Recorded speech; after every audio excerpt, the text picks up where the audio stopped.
बीमारियों के इलाज में होने वाले खर्च का बड़ा हिस्सा दवाइयों का होता है। हमारी टीम की एक सदस्य ने आमतौर पर काम आने वाली कुछ दवाइयों का एक प्रिस्क्रिप्शन डॉक्टर से लिया। फिर उन्होंने ये दवाइयाँ बाजार में एक केमिस्ट की दुकान से खरीदी। कितना? 2151। और यही दवाइयाँ उन्होंने जेनेरिक मेडिसिन की दुकान से भी ली। कितना हुआ इसका? 354। दवाइयों की कीमत में जमीन आसमान का फर्क दिखाई दिया। राजस्थान में कम कीमत में मिलने वाली इन जेनेरिक दवाइयों की शुरुआत की चित्तौड़ के पूर्व कलेक्टर डॉक्टर समित शर्मा ने।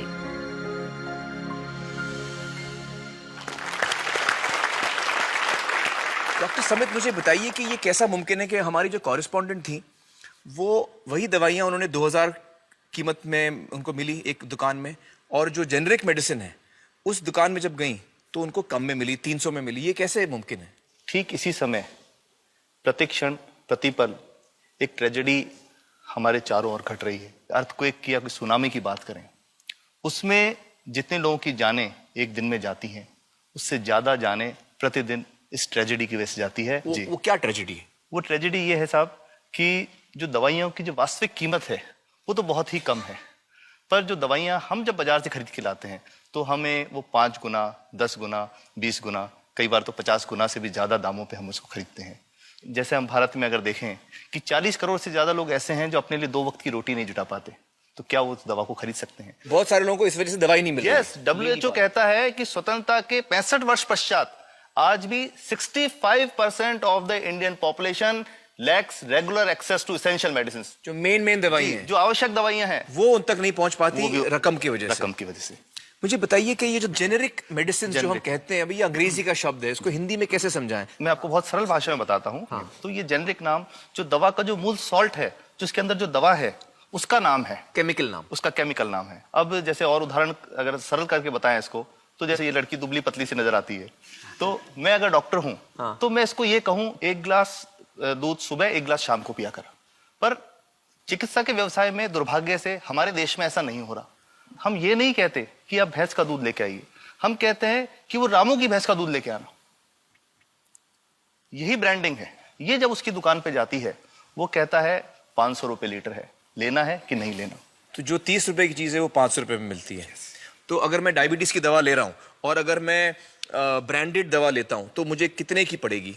जैसे एक 117 रुपए में भी है, 117 रुपए में मिलती है। और अगर वही चीज हम उसके जेनेरिक मेडिसिन के नाम से लें तो वो कितने की बनती है? वो मात्र 1 रुपए 95 पैसे में 10 गोली मिलती है।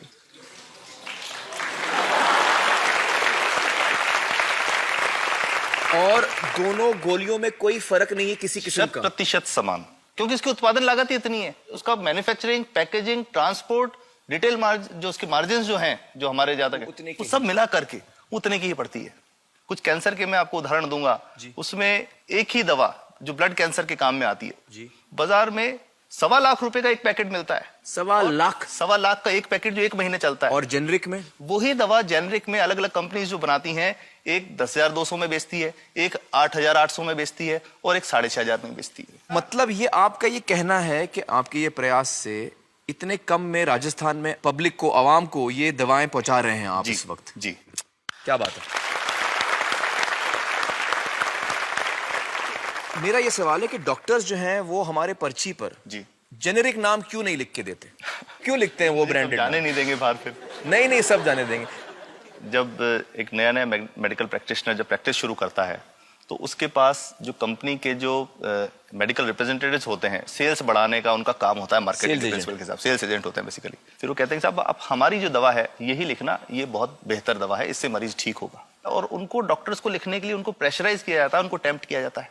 तो ये इसमें बहुत बड़ा कारण है जो दवा की कीमत को उसकी वास्तविक कीमत से 5, 10 गुना, 20 गुना तक बढ़ा देता है। एक बहुत बड़ा कारण है, क्योंकि हमारे पास जब हम टेंडर करते हैं तो बहुत सारे कंपनी वाले आते हैं, जो भारत की जो सबसे बेहतर कंपनियां, जिसके भी नाम वो रेपुटेड कंपनियां जिनके नाम आप ले सकते हैं, वो सभी हमें वो उसको जो 70 रुपए की है उसको 2 रुपए में, 5 रुपए में दे रही है, 30 रुपए की दवा 2 रुपए में दे रही है। इतना ज्यादा फर्क।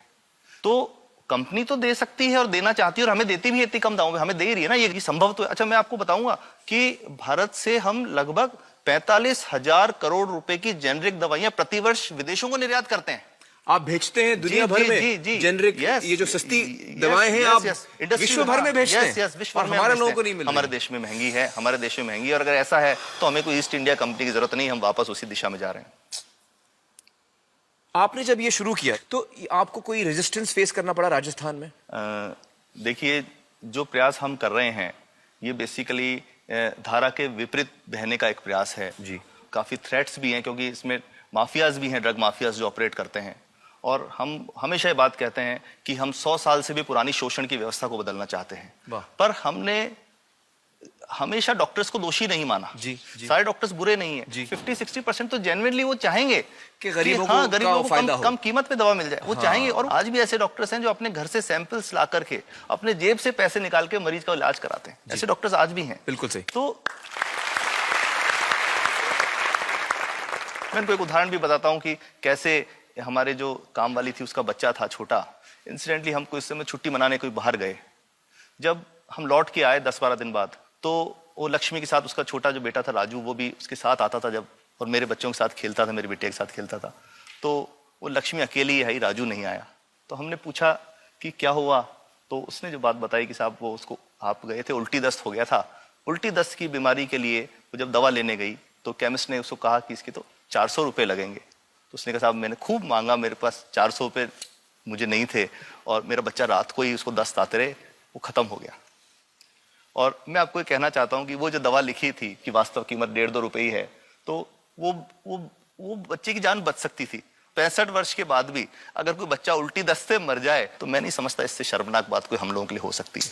और सबसे बड़ी बात कि इसे आसानी से बदला जा सकता है। हमें सबको एक समन्वित, एक संगठित प्रयास करने की जरूरत है। ये तो कुछ भी नहीं है, कोई नई फैक्ट्री खोलनी नहीं, कोई नई दवा नहीं बनानी, ये सब जो गलत चल रहा है इसको रोकना ही तो है।